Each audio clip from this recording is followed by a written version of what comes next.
Hey guys, what's up? So first off, I want to welcome you guys to my new series of videos. They're called 5 Fish Myths Debunked, and basically in every video I will go through 5 different myths that are common out there in the saltwater aquarium world, and I will basically tell you why they are not true, and basically give you the right information on that particular subject. Now, I don't know how many videos I'm going to make with this series. It depends on what I come up with, what ideas I actually have. So yeah. So let's get right into this. Now, myth number 1. Wait, first off, before I do any of this, I want to tell you guys none of these myths are in particular order. They're all completely random. So there's just no order in them. I'm just going to be going through them in random order.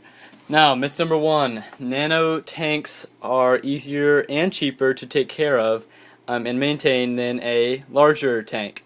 Now, many people think this because, logically, a smaller sized tank should be easier to take care of than a large sized tank. That's what your mind goes straight to. It obviously that makes sense to you. However, this is not the case. And if you actually think about it, it does make sense. Now, a smaller body of water, a nano-sized tank would be a smaller sized tank. 10 gallons, 5 gallons to 30 gallons would be considered a nano-sized tank. Now, a lot can go wrong much faster in a smaller tank than in a larger tank.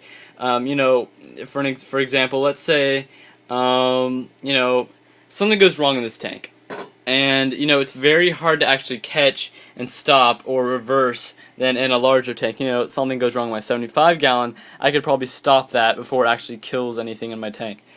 It just makes sense. It's a smaller tank, so that would mean things like salinity, temperature, pH, nitrates, they can all, spike or drop pretty quickly because it's much easier for a tank to, a smaller body of water to cool down or raise temperature than in a large tank. It will be more of a process in a large tank.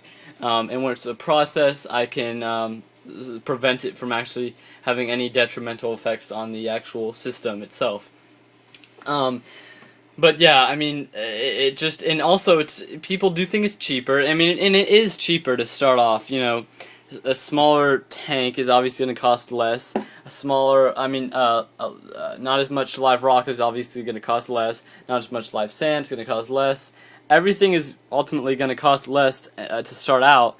But they're going to be doing more water changes most likely, hopefully, if you're a good hobbyist. If you're a good reef tank keeper, you're going to be doing more water changes in our nano tank to keep it nice and healthy and the nitrates low and everything like that. So, because, a smaller tank most likely is not going to have a large refugium or a large sump or a large skimmer that a larger tank might have. Also, it's easier to overstock a small tank. Here I have a roll grandma, 2 clownfish, and a lawnmower bunny, and that's pushing it. So that just tells you right there. And even then, even with that small amount of fish, 4 small-sized fish, none of them reaching any longer than 3 inches, it's still pretty difficult to keep my nitrates down, even with frequent water changes. So definitely keep that in mind, because a lot of people coming into the hobby think that they can just go out and buy a nano tank and it'll be, a good way to begin the hobby. In my opinion, that's not a good idea. This is my first tank, so, and I haven't really had any problems with it, really at all, besides the fact that my nitrates sometimes will rise, and sometimes that can be a pain. But no real problems. But definitely take that into consideration if you really want to take the chance of getting a nano tank and you're facing problems ahead without doing much research. Then you can do that. Be my guest. But I'm just warning you right here and now that you may have most likely, you're definitely going to have more issues with a small tank than you are with a large tank if they're set up properly. Even then, you might have some issues with it. Anyways, So that was myth number 1. Myth number 2: bristleworms are bad. This is a myth that is very, very common. Everyone, I mean, not everyone, but a lot of people say that bristleworms, you should kill bristleworms. Bristleworms are bad. Blah blah blah. You need to trap them. Go out and buy traps. Trap them. Kill them. Get rid of them. Dispose of them. Whatever. This is not the case. They're very, very beneficial in a tank.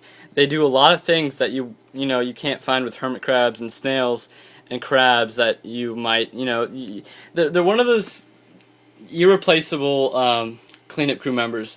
They do things that really no other animal can do that you would actually buy for your tank. So they're very good to have. I never recommend trapping them or killing them or doing anything. Just leave them alone. However, fireworms, they're a type of bristleworm, and they're very bad.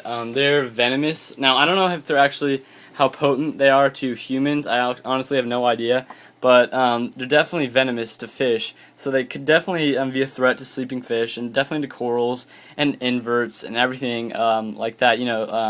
Like anemones and clams and everything. So they're definitely a threat there. And I do have fireworms in the tank, and I do have bristleworms in the tank. And I have caught a lot of my fireworms, and I have gotten rid of them.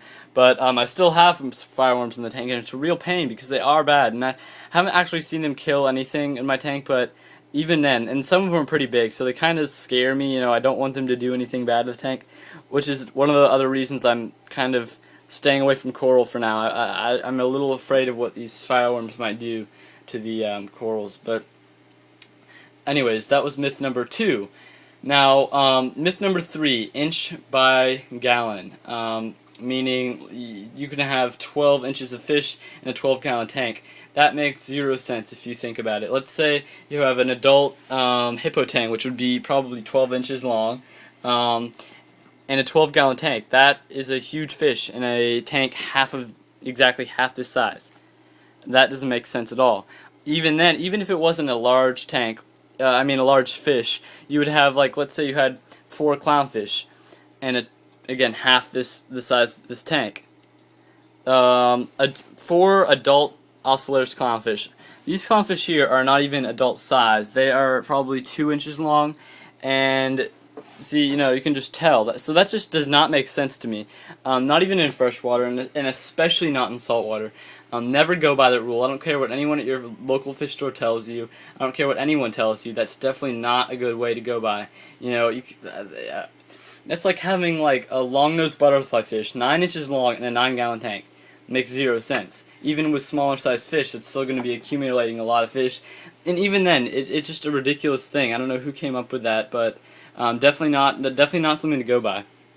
Now, another myth would be, this kind of goes along the same lines, and I have made a video on this specifically, but if you haven't watched that, but fish can't outgrow tanks.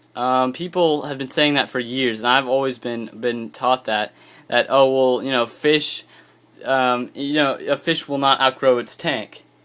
That's true. That's very true, actually. It's completely true, and I'll get to why. Now, some fish that would normally in the ocean or in large, appropriate-sized tanks could live, 20 years plus.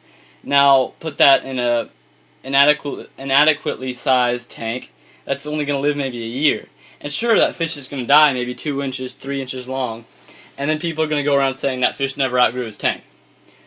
That just doesn't make sense. I mean, sure, it never grew out of his tank. He's telling the complete truth. But that's only because he died earlier. And he probably contracted ick and all those stupid things that you do not like to have.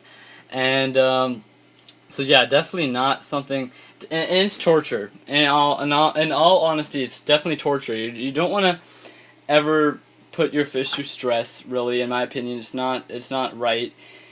So, definitely not something to go by. Now, the final myth would be dry rock.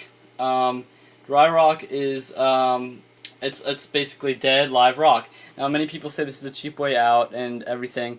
It's definitely not. It's definitely not. But there's a lot of reasons to go with dry rock, and there's a lot of reasons to go with live rock. But this video is cutting it close, so I'll finish this up in the next video.